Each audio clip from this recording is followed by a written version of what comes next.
Hey everyone, welcome to the library stage. This week we are joined by Christine Szeluga. Christine is the library media specialist at Cranford High School in Cranford, New Jersey, where she leads innovative programming that integrates research, media literacy, and technology.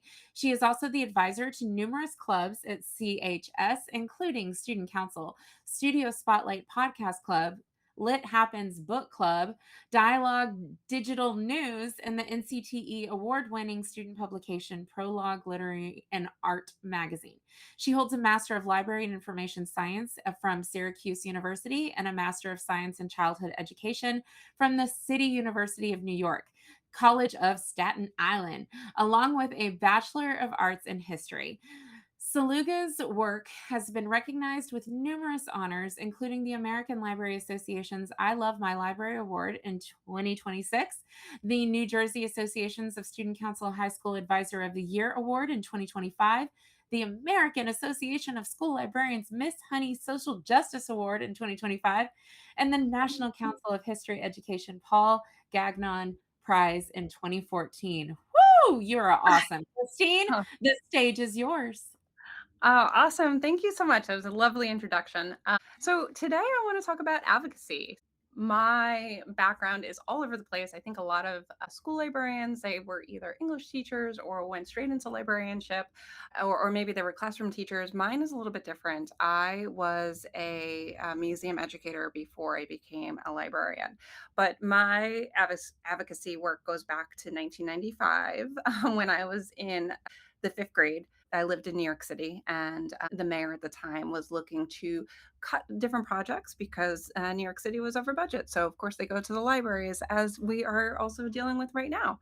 And my classmates and I wrote multiple letters to the mayor. And I don't know if the letters did anything, but when I graduated college in 2007, that was my first job right out of college, working at that branch that I helped to save in 1995. I became the information assistant. I was not a librarian at that time because I had a bachelor's in history, but that really sort of reinforced my love of librarians and the library work. So then I worked at the South Street Seaport Museum in Lower Manhattan, and that's where I learned how to grant write. One of the largest grants, and this is what I hope people walk away with from today, is anybody can grant write. I was 21 years old.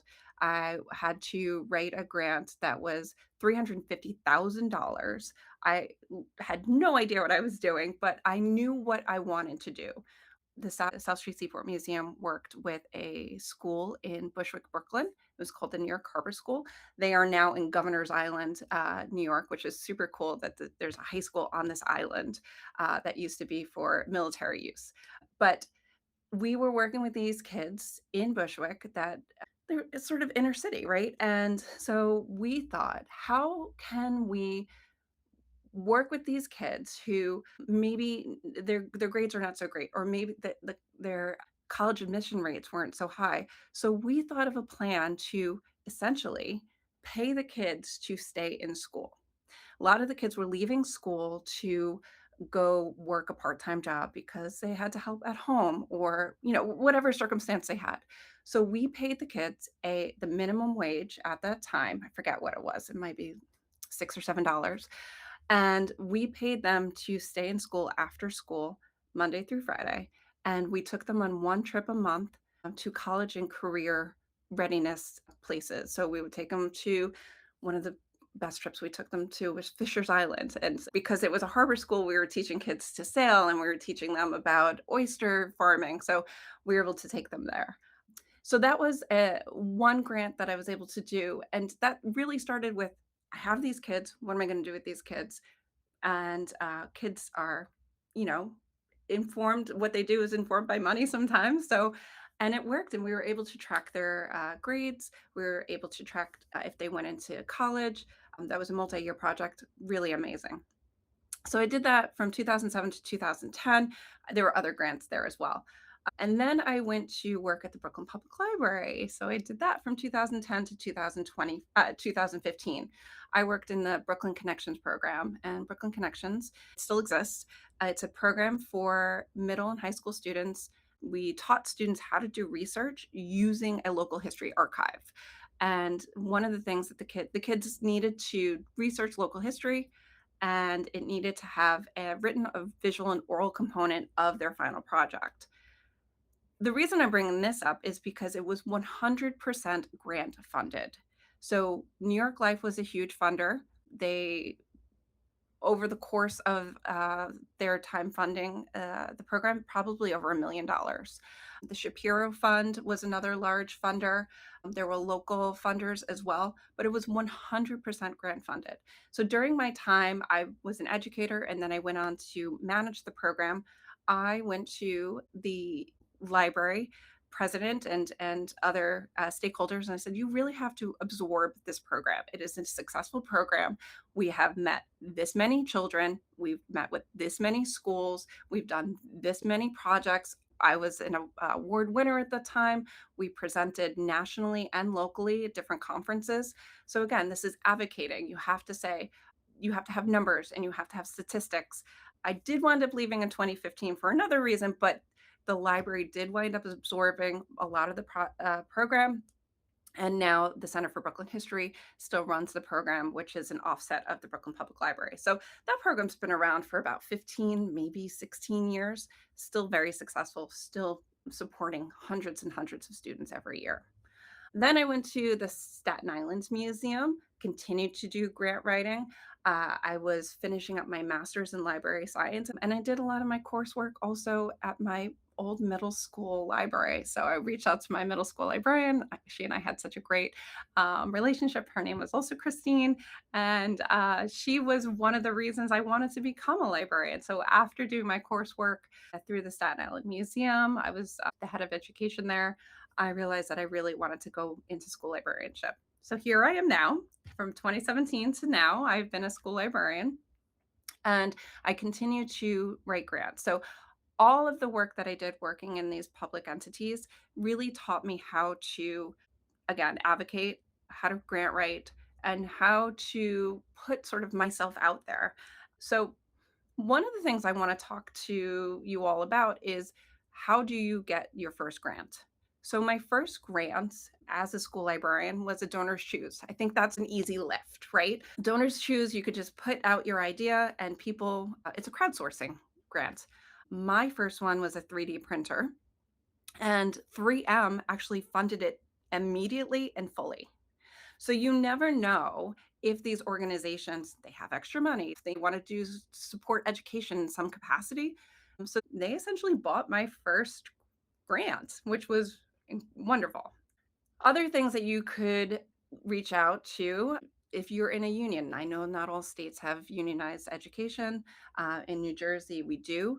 So I'm part of the New Jersey Education Association.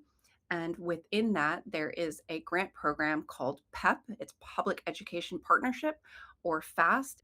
I forget what FAST stands for, but it's a family grant.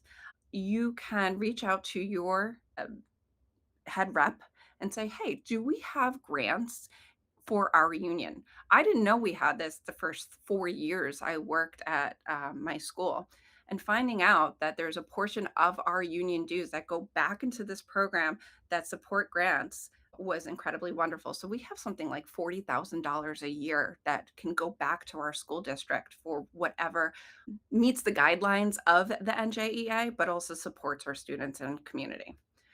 You could also reach out to the Friends of Libraries. I used to be a president of the Friends of our local library, and they are a 501c3 organization. So they can fundraise and they can distribute funds. So I would definitely reach out to them.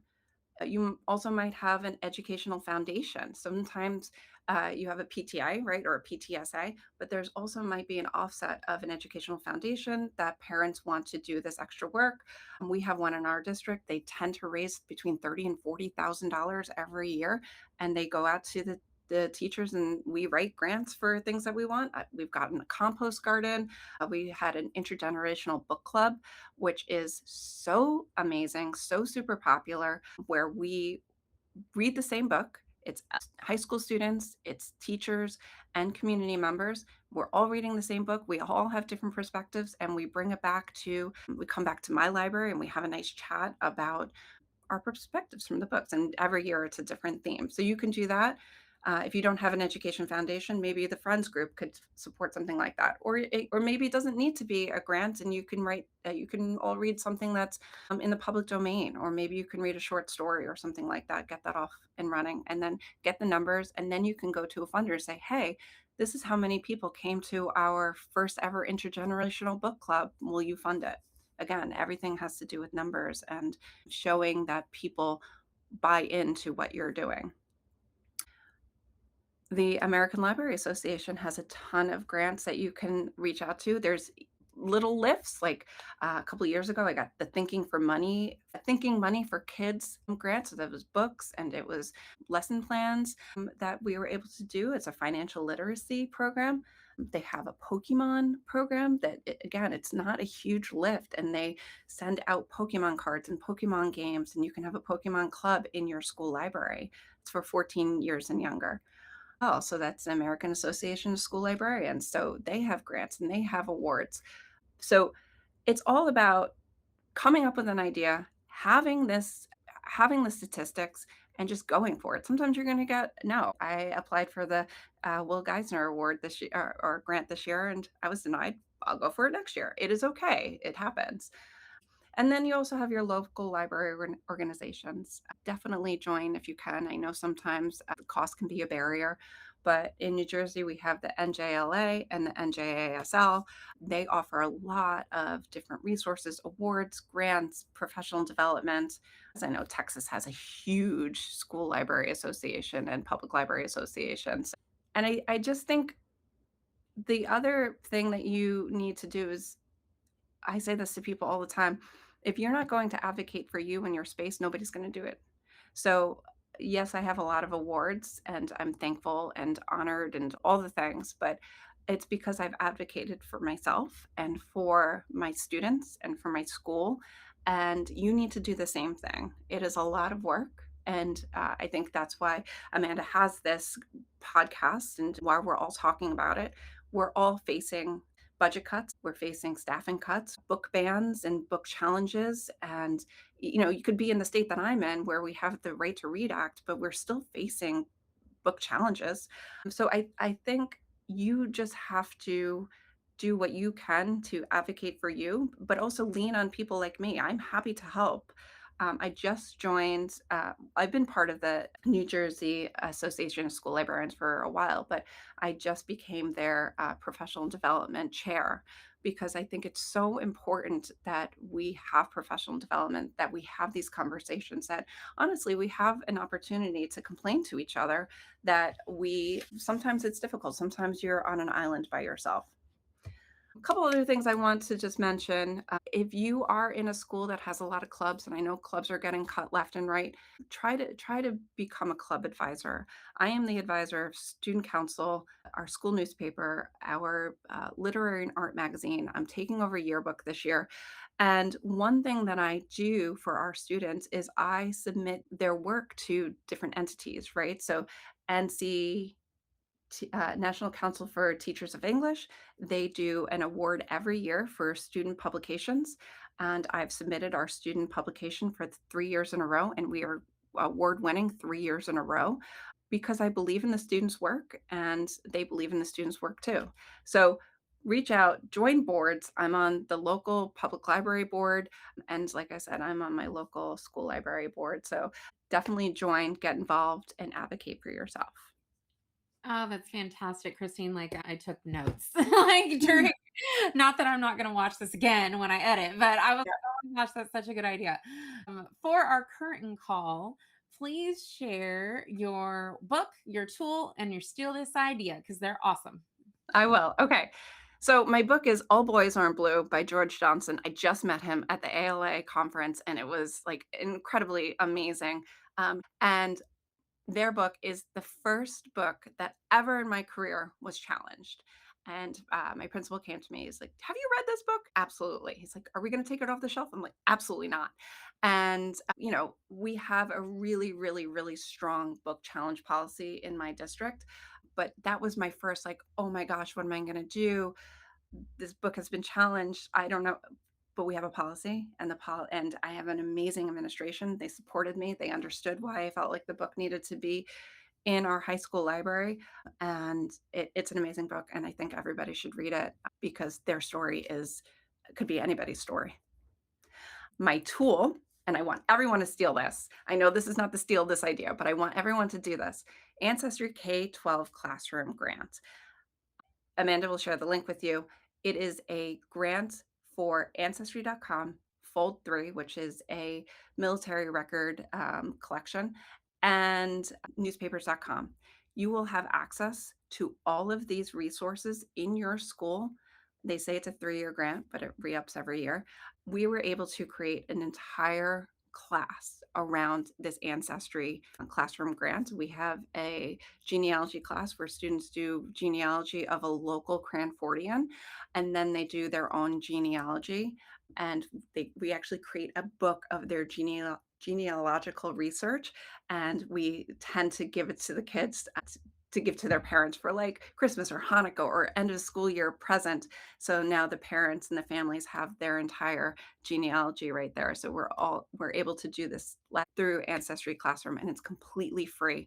And they have lesson plans and guides and YouTube videos so you can learn how to use it, and it's free. And my Steal This idea is kind of based on my AASL award, but I want everyone to do local history. No matter where you're from, something happened in your town. And I know there's some people out there like, not in my tiny town. I disagree. Something happened. I am from Staten Island, so Staten Island, New York, and what our claim to fame, which is horrible, is we had the largest garbage dump in the world, right? So you can research that. There's it's politically motivated and environmentally motivated. But before I lived in Staten Island, I lived in Dingman's Ferry, Pennsylvania, and that's a teeny tiny town. And we have still operating, and the only way to get there is, well, they built another bridge, but was a wooden bridge, and the wooden bridge is from the 1800s. So you could research that. There's something everywhere. There's Child's Park in Dingman's Ferry, Pennsylvania. Maybe there's somebody out here there listening from Dingman's Ferry.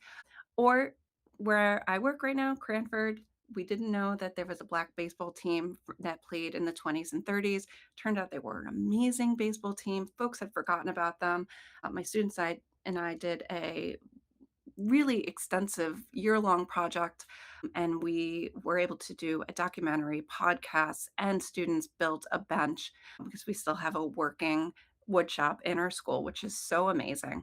And the land where these men played baseball were still town owned. Nothing was built on it. And now the bench is there where the men played baseball. We brought the entire community and family members from the former baseball players, and it was a really great community event. So something happened in your town, do some research, use Ancestry K-12 Classroom to do some background research, and definitely reach out to me. I'm happy to help and guide and chat with you if this is something you want to do. Awesome. Where can people connect with you, Christine? So I'm gonna give my email address. It's my full name, Christine Szeluga at Gmail. That's an easy way. You can find me on LinkedIn. I think Amanda's gonna share my LinkedIn details. And I'm not the best with Instagram, but my school library has an Instagram account. It's called Cranford High Library. So you can follow me there. Awesome. Thank you so much. So many ideas. Connect with Christine if you have questions, but let's get grant writing. All right. Yeah. See you next time. Bye. Thank you.